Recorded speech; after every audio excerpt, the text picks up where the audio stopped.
ನಾನು ಕೇಳ್ತೀನಿ, ಕೋಲಾರ ಜಿಲ್ಲೆನಲ್ಲಿ ಯಾವ್ದಾದ್ರು ರೋಡಿಗೆ ಒಂದು ಹಿಡಿ ಟಾರ್ ಹಾಕ್ತಿದಾರ? ಬರೀ ಭಾಷಣ ಹೊಡಿತಿದ್ದಾರೆ. ಅಲ್ಲಿ ಮಾದೇವಪ್ಪನವರು ಪ್ರಿಯಾಂಬಲ್ ತೋರಿಸ್ಕೊಳ್ಳೋದು, ಬಿಜೆಪಿ ದಲಿತ ವಿರೋಧಿ ಅನ್ನೋದು. ಸಿದ್ದರಾಮಯ್ಯನವರು ಅಲ್ರಿ ಏನು ಮಾತಾಡ್ತಿರ್ರಿ, 16 ಬಜೆಟ್ ಮಂಡಿಸಿರುವಂಥ ಒಬ್ಬ ವಿತ್ತ ಸಚಿವರು ಅವರೇ. ವಿತ್ತ ಸಚಿವರು ಎಲ್ಲದಕ್ಕೂ ಕೂಡ ಎನಿ ಫೈನಾನ್ಷಿಯಲ್ ಮಿಸ್ಅಪ್ರೋಪ್ರಿಯೇಷನ್ ಆದರೆ ಅವರೇ ಅವ್ರಿಗೆ ಹೊಣೆಗಾರರಾಗಬೇಕಾಗುತ್ತೆ. ನಮ್ಮ ಆನೇಕಲ್ ನಾರಾಯಣ ಸ್ವಾಮಿ ಅವರು ಹೇಳಿದರು, 40,000 ಕೋಟಿಗಿಂತ ಜಾಸ್ತಿನ SCP ಮತ್ತು ಸ್ಪೆಷಲ್ ಕಾಂಪೊನೆಂಟ್ ಪ್ರೋಗ್ರಾಮ್ ಮತ್ತು ಟ್ರೈಬಲ್ ಸತ್ಪ್ಲಾನ್ SCP TSP ಫಂಡನ್ನು ಗ್ಯಾರಂಟಿ ಸ್ಕೀಮಿಗೆ ಡೈವರ್ಟ್ ಮಾಡಿದ್ದಾರೆ. ಒಬ್ಬ ಫೈನಾನ್ಸ್ ಮಿನಿಸ್ಟರ್ ಆಗಿ he should be held accountable ಅವ್ರನ್ನ. ಹಾಗೆ ನಮ್ಮ ವಾಲ್ಮೀಕಿ ಅಭಿವೃದ್ಧಿ ನಿಗಮದಲ್ಲಿ 187 ಕೋಟಿ ಅದು ಹೋಯ್ತು. ಅದಕ್ಕೆ ಯಾರು ರೆಸ್ಪಾನ್ಸಿಬಲ್? ಫೈನಾನ್ಸ್ ಸೆಕ್ರೆಟರಿ ಮತ್ತು ಫೈನಾನ್ಸ್ ಮಿನಿಸ್ಟರ್. ಇವನ್ನೆಲ್ಲ ಬಿಟ್ಟು ಒಬ್ಬ ಫೈನಾನ್ಸ್ ಮಿನಿಸ್ಟರ್ ಆಗಿ ಯಾವಳವಳು ಎಂಥವಳವಳು ಅಂತ ಕೇಂದ್ರದ ಹಣಕಾಸು ಸಚಿವೆ ಬಗ್ಗೆ ಸಿದ್ದರಾಮಯ್ಯನವರು ಎಂಥವಳವಳು ಅಂತ ಈ ಥರ ಕೇಳ್ತಾರಲ್ಲ.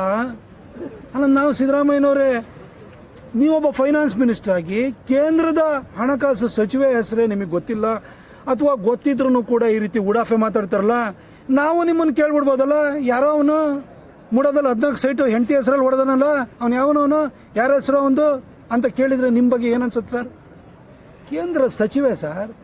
ಇವತ್ತು ನಮ್ಮ GDP 8.2% ಅದು ಗ್ರೋತನ್ನು ಕಾಣಿಸ್ತಾ ಇದೆ. ಅದರಿಂದ ನಿರ್ಮಲಾ ಸೀತಾರಾಮನ್ ಅವರ ಪರಿಶ್ರಮ ಇದೆ. ಅವ್ರ ಹತ್ರ ಪ್ರತಿ ವರ್ಷ ಕರ್ನಾಟಕಕ್ಕೆ ಬಜೆಟ್ ಅಲೋಕೇಶನ್ ಅವ್ರು ಮಾಡ್ತಾರೆ.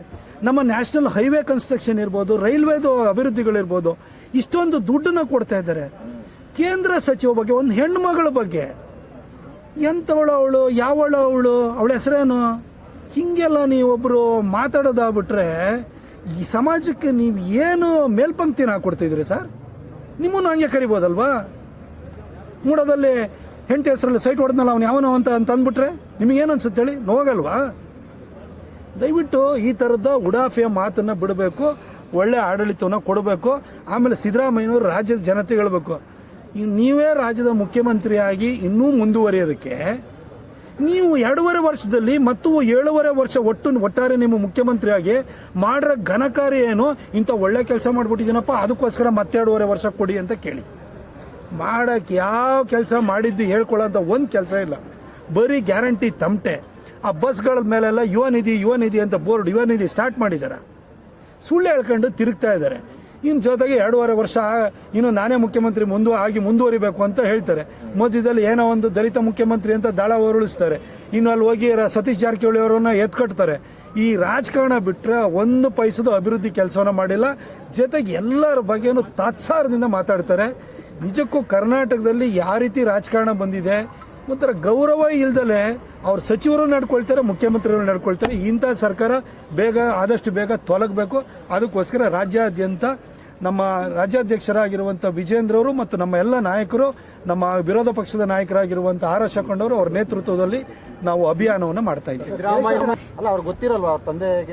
ಈ ರಾಜಕಾರಣಿಗಳು ಅವ್ರ ಮಕ್ಕಳಿಗೆ ಕಳ್ಳ ಮಾರ್ಗದಲ್ಲಿ ದುಡಿದಿರುವಂತಹ ದುಡ್ಡನ್ನು ಸಂಪಾದನೆ ಮಾಡಿ ಕೂಡಿಟ್ಟು ಕೊಡ್ಬೋದು, ಬುದ್ಧಿ ಕೊಡೋಕ್ಕಾಗಲ್ಲ. ಅದು ಬಹಳಷ್ಟು ರಾಜಕಾರಣಿ ಮಕ್ಕಳುಗಳ ಜೀವನದಲ್ಲಿ ಅದು ಸಾವಿದೆ. ಈ ಯತೀಂದ್ರರು ಅಷ್ಟೇ. ಅವರ ಅಪ್ಪ ಮೊದಲನೇ ಸರಿ ಮುಖ್ಯಮಂತ್ರಿ ಆಗಿದ್ದಾಗ ಆ ಒಂದು ಏನೋ ಮ್ಯಾಟ್ರಿಕ್ಸ್ ಏನೋ ಒಂದು ಇದನ್ನ ಲ್ಯಾಬ್ಗಳನ್ನು ಗೌರ್ಮೆಂಟ್ ಹಾಸ್ಪಿಟಲಲ್ಲಿ ಅವ್ರದ್ದು ಲ್ಯಾಬ್ಗಳನ್ನು ಮಾಡಲಿಕ್ಕೆ ಅಂತ ಹೇಳ್ಬಿಟ್ಟು ಅದರಲ್ಲಿ ಹೊಡ್ಕೊಂಡ. ಆಮೇಲೆ BDAದು ಸೈಟ್ ಹೊಡ್ಕೊಂಡ. ಇವಾಗ ಹೋದ್ರೆ ನೋಡ್ರೆ ಅವ್ರ ತಾಯಿ ಹೆಸರಲ್ಲಿ 14 ಸೈಟ್ ಹೊಡ್ಕೊಂಡ್ರೆ. ಈ ಮಂಚ ಅವ್ರ ಅಪ್ಪ ಮುಂದುವರಿತಾ ಇದ್ರೆ ತನ್ನ ಜೋಳಿಗೆ ತುಂಬುತ್ತೆ ಅಂತ ಹೇಳ್ಬಿಟ್ಟು ಈ ರೀತಿ ಹೇಳಿಕೆ ಕೊಡ್ತಾ ಇದ್ದಾರೆ ಅಷ್ಟೇ. CM ಬಹಳ ಜನಕ್ಕೆ ಹೇಳಿಸ್ತಾ ಇದ್ದಾರೆ. ಬಹಳ ಜನಕ್ಕೆ ಹೇಳಿಸಿ ಕೆಲವ್ರದ್ದು ಮಂತ್ರಿ ಪದವಿನೂ ಕಳ್ಕೊಂಡಂಗ್ ಮಾಡಿದ್ರು. ಎಲ್ಲ ಕಡೆ ಸುಮಾರು ಕಡೆ ಹೇಳಿಸ್ತಾ ಇದ್ದಾರೆ. ಪಾಪ ಅಲ್ಲಿ ಬೆಳಗಾಂ ರಾಜಕಾರಣದಲ್ಲೂ ಕೂಡ ಅಲ್ಲಿನೂ ಕೂಡ ಜಾರಕಿಹೊಳಿ ಅವ್ರನ್ನು ಎತ್ಕಟ್ತಾರೆ, ಎಲ್ಲರನ್ನೂ ಎತ್ಕಟ್ತಾರೆ. ಒಟ್ಟಿಗೆ ಅವರಿಗೆ ರಾಜಕಾರಣ ಸಾಕೋಟೆ ಕಾರ್ವೋ ವಾಟರ್ ಪ್ಯೂರಿಫೈರ್ಸ್ ಅಂತ ಹೇಳ್ಬಿಟ್ಟು ಹೋಲ್ಸೇಲ್ ದರದಲ್ಲಿ ಚಿಕ್ಕಬಳ್ಳಾಪುರದಲ್ಲಿ ಪ್ರಪ್ರಥಮ ಬಾರಿಗೆ 5,500ಕ್ಕೆ ವಾಟರ್ ಪ್ಯೂರಿಫೈರ್ ಲಭ್ಯ ಇದೆ. 5,500 ಇಲ್ಲಿ ನಮ್ಮ ಅಂಗಡಿಯಲ್ಲಿ RO UV UF TDS ಖಾಲಿ 5,500 ಬರುತ್ತೆ. ನಮ್ಮ ಅಂಗಡಿಯಲ್ಲಿ ಬನ್ನಿ. ನಮ್ಮ ಲೊಕೇಶನ್ ಬಂದು ಎಸ್ ಅಕ್ವಾಟೆಕ್ ಕೆನರಾ ಬ್ಯಾಂಕ್ ಆಪೋಸಿಟ್ ಅಲ್ಲಿ ಆಂಬೂರ್ ದಮ್ ಬಿರಿಯಾನಿ ಪಕ್ಕದ ರೋಡ್ ಅಲ್ಲಿ 2ನೇ ಅಂಗಡಿ ಬರುತ್ತೆ.